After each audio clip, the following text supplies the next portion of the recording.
Mahanadi serial நேத்து நடந்தது. நிவின் கூப்பிட்டுட்டு தேவியும் சந்திரனையும் கூப்பிட்டுட்டு நிவின் வீட்டுக்கு போறாங்க. நிவினும் குமரனும் நான் 5 பேரும் சேர்ந்து நிவினோட வீட்டுக்கு கூட்டிட்டு போறாங்க.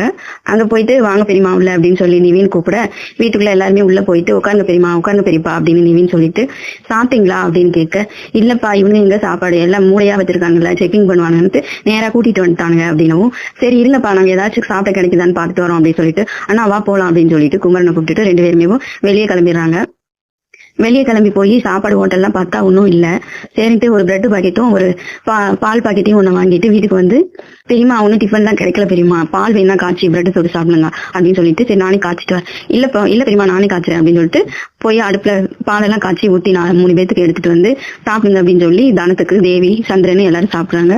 சாப்பிட்டுட்டு ஏப்ப அந்த தம்பி யாருன்னு சொல்லவே இல்லையே குமரா அப்படின்னு கேட்க, பெரியமா சொன்னா நீங்க அசந்து போய்வீங்க, ஏன் சித்தி சொல்லு குமரா யாரு அப்படின்னு கேட்க, இது வந்து பசுபதியோட தங்கச்சி மகனா, எப்படிப்பா பசுபதி வீட்டுல பிறந்துட்டு இவ்வளவு நல்ல பிள்ளையா இருக்க அப்படின்னு நிவினை பார்த்து கேட்க, அது நம்ம வீட்டுல பிறக்க வேண்டியது சித்தி, இவன் பாருங்க அங்க போய் பிறந்துட்டு நமக்கு வேலை பார்த்துட்டு இருக்கான் அப்படின்னு சொல்லிட்டு சிரிக்க குமரன், அதுக்கு நல்லவங்க எங்க பிறந்தாலும் நல்லவங்க தாண்டா அப்படின்னு சொல்லி தேவி சொல்லவும் எல்லாரும் சிரிக்கிறாங்க. சரி ஏப்பா என்னை வீட்டுக்கு கூட்டிட்டு போகாம இங்க கூட்டிட்டு வந்திருக்கீங்க அப்படின்னு தேவி கேட்க, பெரியமா இன்னைக்கு வந்து விஜய் பிரதருக்கு கல்யாணம் தெரியுமா அப்படின்னா, கல்யாணமா இவ்வளவு நாள கல்யாணம் ஆகாமையா இருப்பா இருந்தா அப்படின்ட்டு, இல்ல கல்யாணம் ஆகி 7 வருஷம் ஆச்சு, குழந்தையெல்லாம் இருக்கா, உங்களுக்கு பேத்தியெல்லாம் இருக்கா சித்தி அப்படின்னு குமரன் சொல்ல, பேத்தியெல்லாம் இருக்காளா பரவாயில்லையே, அப்ப ஏப்பா இன்னைக்கு கல்யாணம்னு சொன்னீங்க அப்படின்னு, அதெல்லாம் நாங்க வீட்டுல போய் உங்களுக்கு சொல்றோம், நீங்க சாப்பிட்டுட்டு நல்லா திருப்தியா தூங்குங்க, காலையில உங்களை கூட்டிட்டு போய் வீட்டுல விட்டுருவோம் சரியா அப்படின்னு கேட்க, சரிப்பா அப்படின்னு சொல்லிட்டு எல்லாரும் தூங்க போயிடறாங்க. தூங்கி முடிச்சுட்டு காலையில விடிஞ்சு காலையில இது வாங்கின பால்ல கொஞ்சம் பால் இருக்கவும் அதை நிவினே போய் காப்பி போட்டு 5 டம்ளர்ல ஊத்தி கொண்டு வந்து, பெரியமா எந்திரிங்க அப்படின்னு சொல்லி கூப்பிட நிவின் இங்க எழுப்ப அங்க போய் தானத்தை போய் குமரன் எழுப்பிட்டு இருக்க எல்லாருமே வந்துடுறாங்க. வந்துட்டு காப்பி குடிங்க வாங்க பெரியமா வீட்டுக்கு போலாம் அப்படின்னு சொல்லி நிவின் சொல்ல, சரிப்பா போலாம் அப்படின்னு சொல்லிட்டு காப்பியை குடிச்சிட்டு உடனே கிளம்பிடுறாங்க விஜய் வீட்டுக்கு. இங்க விஜய் வீட்டுக்கு வந்தா அப்பதான் எல்லாருமே தூங்கி எந்திரிக்கிறாங்க. எந்திரிச்சிட்டு காப்பி கொண்டாந்து செல்வி பால் வாங்கிட்டு வீட்டுக்கு கிளம்ப வீட்டு வாசப்படி ஏற கார்ல போய் இவங்களும் இறங்குறாங்க. இறங்கினோடனேவும் நிவின் குமரன் வந்துட்டு, அக்கா போய் ஒரு ஆர்த்தி தட்டு எடுத்துட்டு வாங்கக்கா அப்படின்னா, ஆர்த்தியா யாருக்குப்பா அப்படின்னு செல்வி கேட்க, இந்தா எங்க பெரியமா பெரியப்பாவுக்கு தான், நீங்க போய் ஆர்த்தி எடுத்துட்டு வாங்க அதுக்கப்புறம் தெரியும் உங்களுக்கு யாருன்னு அப்படின்ட்டு சரின்ட்டு பாலை வச்சுட்டு செல்வியும் ஆர்த்தி எடுத்துட்டு வந்து, இதெல்லாம் எதுக்கு நிவின் அப்படின்னு கேட்க தேவி கேட்கவும், பெரியமா எத்தனை வருஷம் கழிச்சு வீட்டுக்கு வரீங்க உங்களுக்கு வரவே போயணும்ல அப்படின்னு சொல்லிட்டு திஷ்டி சுத்தி செல்வி வந்து திஷ்டி எடுத்துட்டு போயிடுறாங்க. அப்புறம் எல்லாமே வீட்டுக்குள்ள போயிட்டு தாத்தாவை போய் நிவின் எழுப்ப குமரன் போய் சாரதா கங்கா எல்லாத்தையும் எழுப்பிட்டு வராங்க. தாத்தாவும் ஏன் இவ்வளவு வேகமா கூப்பிடுற நிவின், வாங்க தாத்தா உங்களுக்கு ஒரு சர்ப்ரைஸ் இருக்கு அப்படின்னு சொல்லிட்டு தாத்தா வெளியே கூட்டிட்டு வந்துட்டு அவரும் மொத்தலாம் அலம்பிட்டு வெளியே வந்து பாக்குறாரு. பார்த்தா அவரால் எதிர்பார்க்கவே முடியல அந்த சீனை. அப்படியே மகளை பார்த்தோன்னே அவருக்கு தாங்க முடியல, அழுகதான் வருது. வந்தனே ஓடி வந்து ஏமா தேவி அப்படின்னு சொல்லிட்டு கட்டி பிடிச்சிட்டு அழுக அப்பான்னு சொல்லிட்டு அழுகுது. தேவியும் சந்திரனையும் 2 பேர்த்தையும் கட்டி பிடிச்சிட்டு தாத்தா அழுகுறாரு. எங்கடா போயிருந்தீங்க இத்தனை வருஷம், நீங்க இல்ல நாங்க வாழ்ந்தோம் அப்படின்னு சொல்லிட்டு தாத்தா அழுகவும், அதெல்லாம் ஒண்ணும் இல்லப்பா, ஒருத்தன் தான் எங்களை கூட்டிட்டு போய் இத்தனை வருஷம் அடைச்சு வச்சிருந்தான் அப்படின்னு.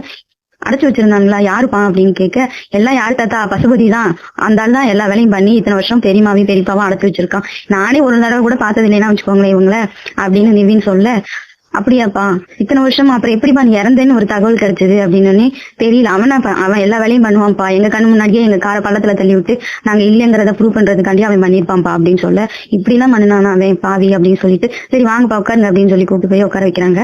அப்புறம் திரும்ப சாரதா எந்திரிச்சு வெளியே வர சாரதாவை பார்த்துட்டு சாரதா அப்படின்னு கூப்பிட தேவி அண்ணி அப்படின்ட்டு வந்து சாரதா கட்டி பிடிச்சிட்டு, என்னம்மா ஏன் நிவின் எப்படி தெரியும் சாரதாவை தேவிக்கு அப்படின்னு, அதெல்லாம் பெரிய கதை தாத்தா அவங்க கதையெல்லாம் அப்படின்னு நிவின்னு குமரனும் சொல்ல 2 பேரும் கட்டி பிடிச்சி, நீ எப்படி சாரதா இங்க வந்த அப்படின்னு கேட்க, அண்ணி இதுதான் மருமக, இங்கதான் நான் கல்யாணம் பண்ணி கொடுத்துருக்கேன், இங்கேயா இது ஏன் வீடு சாரதா அப்படின்னு சொல்ல, உங்க வீடா அப்படின்னு சாரதா கேட்க, ஆமா சாரதா இதான் எங்க அப்பா, இங்க இருக்க என் மயம் தான் விஜய் அப்படின்னு.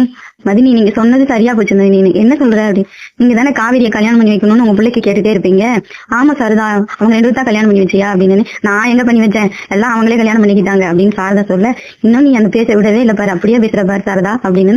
மதினி எனக்கு சந்தோஷத்துல என்ன பேசுறதுன்னே தெரியல, என் மருமகன் தான் எனக்கு மருமனா வந்திருக்கிறது, எனக்கு எவ்வளவு பெரிய சந்தோஷமா இருக்கு தெரியுமா, அதேதான் சாரதா எனக்கும், நான் நினைச்ச பொண்ணுவே என் மகனு கல்யாணம் பண்ணியிருக்கானே, எனக்கு அது ரொம்ப சந்தோஷமா இருக்கு, எங்க அவங்க அப்படின்னு கேட்க, இந்த வருவாங்க இந்த நான் போய் இல்ல போன் பண்ணலாம் ஸ்டே இருங்க அப்படின்னு சொல்லிட்டு விஜய்க்கு கால் பண்ண, விஜய் நல்லா தூக்கத்துல இருக்கவும் இந்நேரம் கால் பண்றாங்க அப்படின்னு சொல்லிட்டு கால் பண்ணி எடுத்து பார்த்தா குமரன் என்ன பிரதர் அப்படின்னு, இங்க வாங்க உங்களுக்கு கல்யாணம் பெருசா கொண்டு வந்திருக்கேன் அப்படின்னு சொல்லிட்டு இருக்கும்போது, என்னாச்சு என்ன ட்ரெஸ் கொண்டு வந்தீங்க பரிசு அப்படின்னு, வாங்க பிரதர் அப்படின்னு சொல்லிட்டு நான் போன் வைக்கிறேன் அப்படின்னு வச்சிடறாப்புல வச்ச விட்டு திரும்ப இங்க பேசுறாங்க.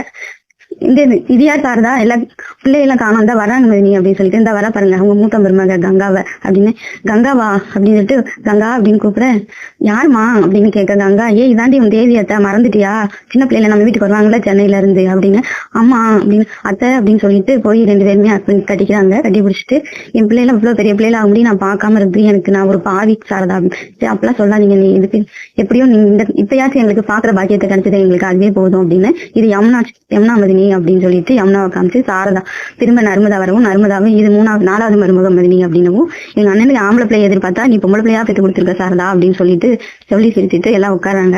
உட்காந்துட்டு இவ்வளவு நாள எங்க மதினி இருந்தீங்க, ஏன் இத்தனை வருஷம் எங்களை பார்க்கவே வரல அப்படின்னு கேட்க, இந்த மாதிரி பசுபதி தான் கட்டி போட்டு எங்களை சொத்தெல்லாம் கொண்டு போன அன்னைக்கு டாக்குமெண்ட் வாங்கிட்டு போனோம்ல சாரதா, அன்னைக்கு தான் இந்த வேலை நடந்துச்சு.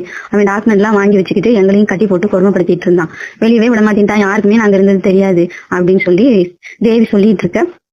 அப்படியே இங்க நிவின் பெரியமா நாங்கெல்லாம் அங்கிட்டெல்லாம் வந்ததே கிடையாது, நீங்க சொல்ற தோட்டம் பக்கமே, அப்புறம் எப்படி யாருக்கும் தெரியும் அப்படின்னு. அண்ணன் எப்படி தவறினாரு சாரதா அப்படின்னு. இந்த மாதிரி அவன் தான் இந்த காசு பணத்தை பூரா வச்சுக்கிட்டு கடைசியில அவங்க அண்ணனுக்கு இந்த மாதிரி அந்த அதிர்ச்சியிலே அவங்க அண்ணனும் இறந்துட்டாரு மதினி அப்படின்னு சொல்லி சாரதா சொல்லிட்டு இருக்கும்போது, அப்படியேவும் நிவினும் அதே தான் சொல்றாப்ல, என்ன தோட்டத்தெல்லாம் வாங்கி வச்சுக்கிட்டு தெரியுமா, நாங்க அதெல்லாம் தேடி கண்டுபிடிச்சு கடைசியில நானும் காவேரி அண்ணன் எல்லாம் 3 பேரும் தான் கண்டுபிடிச்சோம், கடைசியில காசு தர மாட்டேன்னு சொல்லிட்டான். அப்புறம் போலீஸ் மூலியமா போய் காவேரி தான் ஒரு 33 லட்சமா வாங்குச்சு. வாங்கி சென்னைக்கு வந்தாங்க.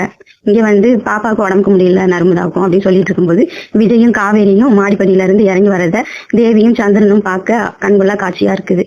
இதுக்கு மேல நாளை எபிசோடு பார்க்கலாம்.